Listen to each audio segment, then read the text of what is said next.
اعوذ باللہ من الشیطان الرجیم بسم اللہ الرحمن الرحیم صلی اللہ علی حبیبہ محمد وعلی آلہ واصحابہ وبارک وسلم۔ لاکھوں کروڑوں درود پاک خاتم النبیین حضرت محمد مصطفیٰ صلی اللہ علیہ وآلہ وسلم پہ۔ گنبد خضرا کے چاہنے والوں کو وقاص احمد کی طرف سے السلام علیکم۔ حضرت زکریا اور حضرت یحییٰ علیہ السلام کے واقعات۔ حضرت ابراہیم اور حضرت یعقوب علیہ السلام کی نسل سے کچھ نیک لوگ پیدا ہوئے۔ اللہ تعالیٰ نے ان کو قرآن پاک میں آل عمران کے نام سے یاد کیا ہے۔ اللہ تعالیٰ سورہ آل عمران آیت نمبر 33 اور 34 میں فرماتے ہیں، بے شک اللہ تعالیٰ نے تمام جہان کے لوگوں میں سے آدم اور نوح کو اور ابراہیم کے خاندان اور عمران کے خاندان کو چن لیا ہے کہ یہ سب آپس میں ایک دوسرے کی نسل سے ہیں، اور اللہ تعالیٰ سنتا اور جانتا ہے۔ جس عمران کا ذکر قرآن مجید نے کیا ہے یہ داؤد علیہ السلام کی اولاد میں سے ہیں۔ زکریا علیہ السلام کی بیوی، یحییٰ علیہ السلام کی والدہ عیشا اور مریم علیہ السلام کی والدہ حنا دونوں حقیقی بہنیں تھیں، اور زکریا علیہ السلام رشتے میں مریم علیہ السلام کے خالو تھے۔ اس طرح یحییٰ علیہ السلام اور مریم علیہ السلام آپس میں خالہ زاد ہیں۔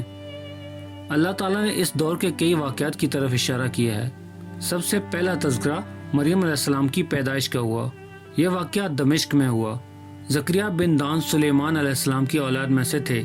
دمشق میں زندگی گزار رہے تھے۔ عمر 100 سال سے زائد ہو چکی تھی۔ اس قصے کی ابتدا قرآن مجید نے عمران کی بیوی سے کی ہے۔ وہ مریم علیہ السلام کی ماں اور عیسیٰ ابن مریم کی نانی ہیں۔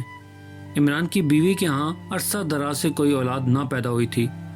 ایک دن انہوں نے ایک چڑیا کو دیکھا، وہ اپنے بچے کو خوراک کھلا رہی تھی۔ یہ دیکھ کے انہوں نے شدت سے اولاد کی خواہش محسوس کی۔ انہوں نے اللہ سے دعا کی جس کو اللہ تعالیٰ نے قبول فرما لیا۔ چنانچہ جب بچے کی ولادت کا وقت قریب آیا تو انہوں نے ایک نظر مانی۔ سورہ آل عمران آیت نمبر 35 میں اللہ تعالیٰ فرماتے ہیں، جب عمران کی بیوی نے کہا، اے میرے رب، میرے پیٹ میں جو کچھ ہے اس کو میں نے تیرے نام آزاد کرنے کی نظر مان لی ہے، تو میری طرف سے اسے قبول فرما، یقیناً تو سننے والا اور پوری طرح جاننے والا ہے۔ انہوں نے اللہ تعالیٰ سے اولاد کی دعا کی۔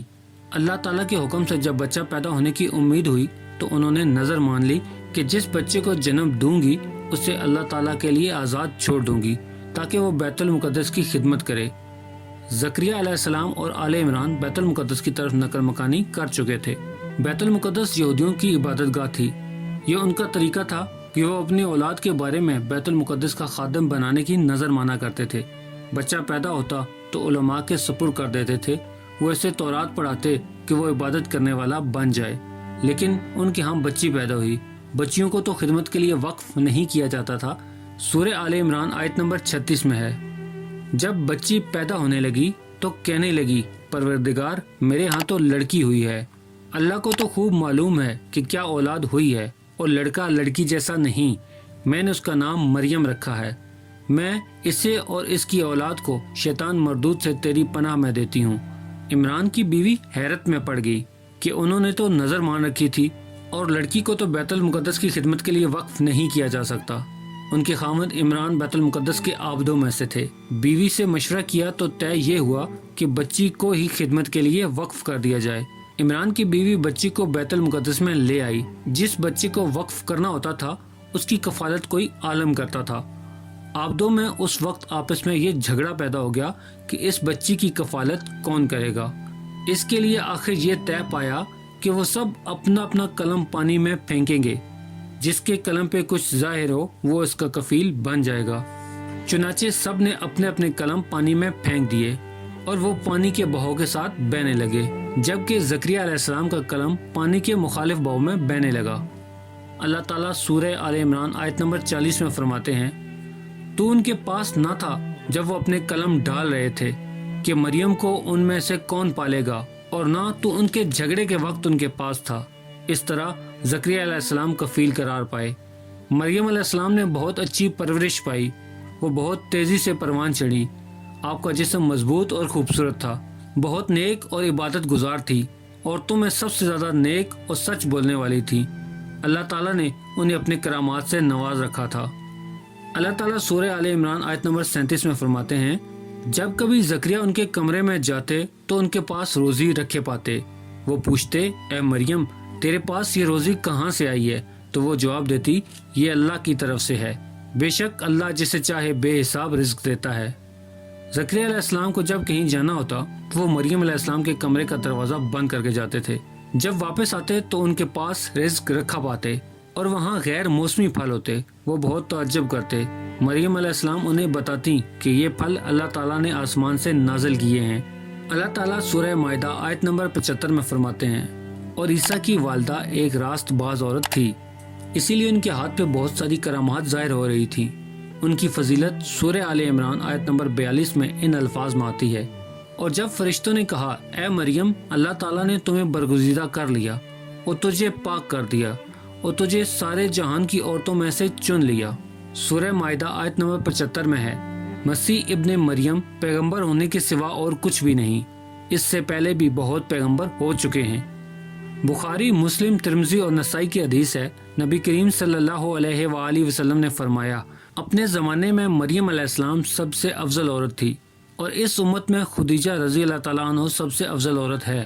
بہت سی حدیث میں 4 عورتوں کی فضیلت آئی ہے۔ نبی پاک صلی اللہ علیہ وآلہ وسلم نے فرمایا، سارے جہان کی عورتوں میں سے 4 عورتیں افضل ہیں، مریم بنت عمران، فرعون کی بیوی آسیہ اور فاطمہ بنت محمد رضی اللہ تعالیٰ عنہما۔ پس ثابت ہوا مریم علیہ السلام کو اللہ تعالیٰ نے بہت فضیلت عطا فرمائی تھی۔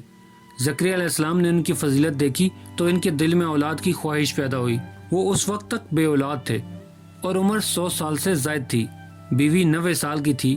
اولاد کی شدید تمنا کے باعث انہوں نے اللہ تعالیٰ سے دعا مانگی۔ سورہ مریم آیت نمبر 1 تا 6 میں ہے، کاف ہا یا عین صاد، یہ تیرے پروردگار کی اس مہربانی کا ذکر ہے جو کہ اس نے اپنے بندے زکریا پہ کی تھی، جبکہ اس نے اپنے رب سے چپکے دعا کی تھی کہ اے میرے پروردگار، میری ہڈیاں کمزور ہو گئی ہیں، سر بڑھاپے کی وجہ سے بھڑک اٹھا ہے، لیکن میں کبھی بھی تجھ سے دعا کر کے محروم نہیں رہا۔ مجھے اپنے مرنے کے بعد اپنے قربت والوں کا ڈر ہے اور میری بیوی بھی بانجھ ہے، پس تو مجھے اپنے پاس سے وارث عطا فرما جو میرا بھی وارث ہو اور یعقوب کے خاندان کا بھی جانشین ہو، اور میرے رب تو اسے مقبول بندہ بنا لے۔ زکریا علیہ السلام اپنے دور میں اکیلے ہی نبی تھے، ان کے ورثاء اور رشتہ داروں میں کوئی بھی اس سے قبل نہیں آیا تھا، اس لیے انہوں نے یہ دعا کی۔ اللہ تعالیٰ سورہ انبیاء آیت نمبر 90 میں فرماتے ہیں، ہم نے اس کی دعا قبول فرما کے اسے یحییٰ عطا فرمایا اور ان کی بیوی کو اس کے لیے درست کر دیا، مطلب یہ کہ اس کی بیوی کا بانجھپن ختم کر دیا، اور اللہ تعالیٰ نے انہیں خوشخبری سنائی، اے زکریا، ہم تمہیں ایک بچے کی خوشخبری دیتے ہیں جس کا نام یحییٰ ہے، ہم نے اس سے پہلے اس نام کا ہم نام کسی کو نہیں دیا۔ اور زکریا علیہ السلام یہ سن کے خوش ہوئے اور حیران بھی، اور کہنے لگے، اے پروردگار، میرے ہاں لڑکا کیسے ہوگا؟ میری بیوی تو بانجھ ہے اور میں خود بڑھاپے کو پہنچ چکا ہوں۔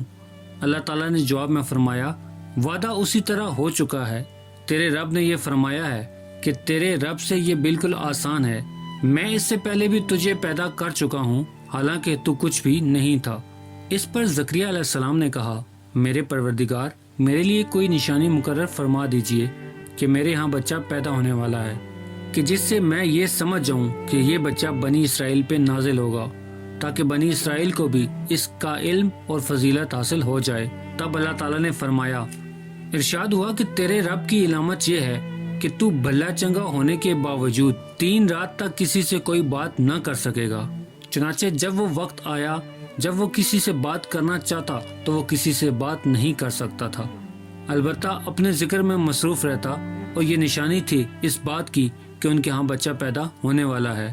اللہ تعالیٰ سورہ مریم آیت نمبر 11 میں فرماتے ہیں، اب زکریا علیہ السلام اپنے حجرے سے باہر آ کے اپنی قوم سے فرماتے، تم صبح و شام اللہ تعالیٰ کی تسبیح بیان کرو۔ اللہ تعالیٰ سورہ آل عمران آیت نمبر 39 میں فرماتے ہیں، پس فرشتوں نے اس سے آواز دی جبکہ وہ اپنے حجرے میں کھڑے نماز پڑھ رہے تھے، اللہ تعالیٰ یحییٰ کی خوشخبری دیتا ہے جو اللہ تعالیٰ کی تصدیق کرنے والا ہے۔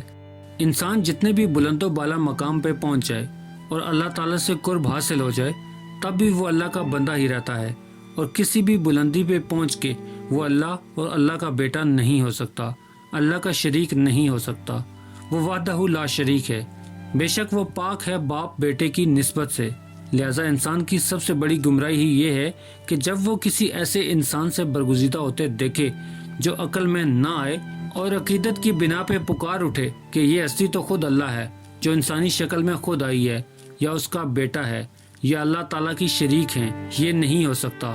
بے شک ان واقعات کا جاری ہونا اللہ تعالیٰ کی طاقت کے ذریعے ہے، اور جو بطور انسان اس برگزیدہ انسان کے ہاتھوں جاری ہوئے، اس کے باوجود یہ نہ اللہ ہے اور نہ اللہ کا بیٹا، بلکہ اس کا ایک پسندیدہ بندہ ہے، اور یہ مامور اللہ تعالیٰ کے خاص قوانین کے تحت اس کی صداقت کے لیے ظاہر ہوتے ہیں، ورنہ اللہ تعالیٰ کے آگے وہ بھی اسی طرح مجبور ہو جائے گا جس طرح دوسری مخلوق۔ پیارے دوستو، امید کرتا ہوں آپ کو یہ ویڈیو پسند آئی ہوگی، تو اسے لائک کر دیں، اور مزید اس طرح کی ویڈیوز کو دیکھنے کے لیے میرے چینل کو سبسکرائب کرنا ہرگز مت بھولیں۔ بیل کا بٹن بھی دبا دیں تاکہ آپ کو نئی آنے والی ویڈیوز کا نوٹیفیکیشن مل سکے۔ ملتے ہیں ایک نئی ویڈیو کے ساتھ، تب تک کے لیے اپنا خیال رکھیے گا۔ اللہ رب العزت آپ کو آسانیاں دے اور آسانیاں بانٹنے کا شرف عطا فرمائے۔ اللہ حافظ۔